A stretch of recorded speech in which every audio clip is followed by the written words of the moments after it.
मंडळी नमस्कार, मी विनोद रायकर. मी आत्ता जुन्नर तालुक्यातील एडगाव धरणावरती आहे आणि आता आपण पाहू शकता एडगाव धरणावरून दिसणारा हा सनसेट अतिशय सुंदर आणि काय अप्रतिम दिसत आहे.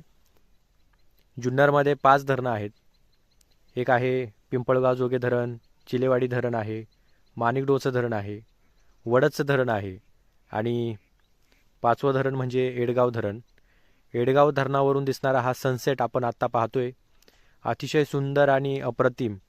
आणि त्याचबरोबरीने या ठिकाणी काही पक्षी आहेत, ते आता घराच्या दिशेने आपल्या घरट्यांच्या दिशेने निघालेले आहेत. हा जो व्ह्यू आहे हा इतका सुंदर आणि अप्रतिम आहे की शब्दात मांडणं देखील कठीण होते.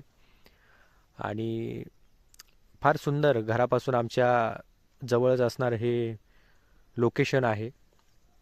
जुन्नर तालुक्यातील पर्यटन स्थळांपैकी असणारं हे अतिशय सुंदर असं पर्यटन स्थळ असं म्हणता येईल.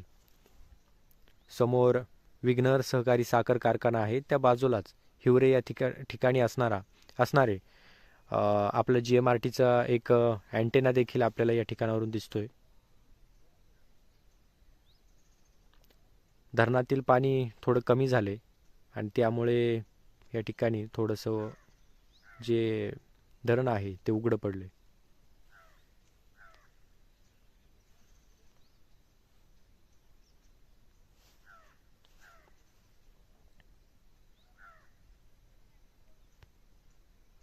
हा धरणाचा असणारा विस्तीर्ण परिसर.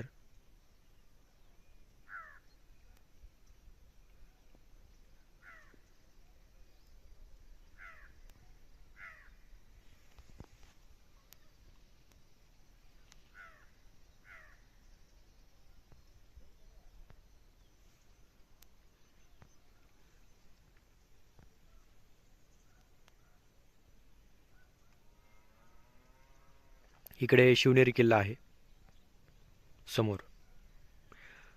अनेक डोंगर रांगा या ठिकाणावरून दिसतात. अगदी लेण्याद्री, हटकेश्वर, हरिश्चंद्रगडाची डोंगर रांग, वडस, दामनखेलचा डोंगर, पारुंडेजवळील डोंगर, नारायणगावचा झिकझॅक पॉईंट असेल, नारायणगड असेल, इकडे नारायणगड आहे आणि हनुमान टेकडी आणि त्याच्या पलीकडे नारायणगड.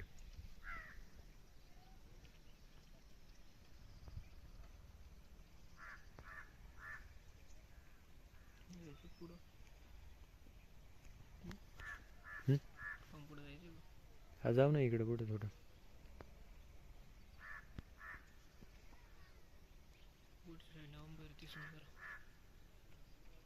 आता जाईल आता खाली काही मिनिटात. सनसेट काही सेकंदाचा विषय असतो. भारी दिसतो इथून सनसेट. म्हणजे फक्त आपला ते हे डिवाइस साधा असल्यामुळे याच्यामध्ये एवढं भारी नाही दिसत.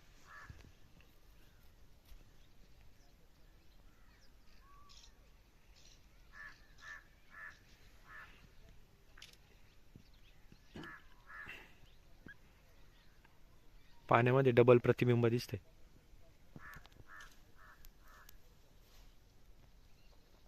दिसलं का डबल प्रतिबिंब, एक पुढचं आणि एक मागचं.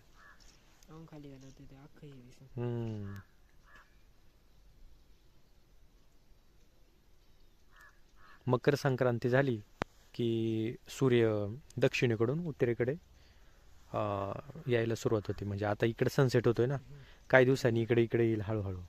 शिवनेरीवरती बऱ्याच वेळा मी पाहिलेला आहे सनसेट होताना. मी आता बरेच दिवसांनी आलो.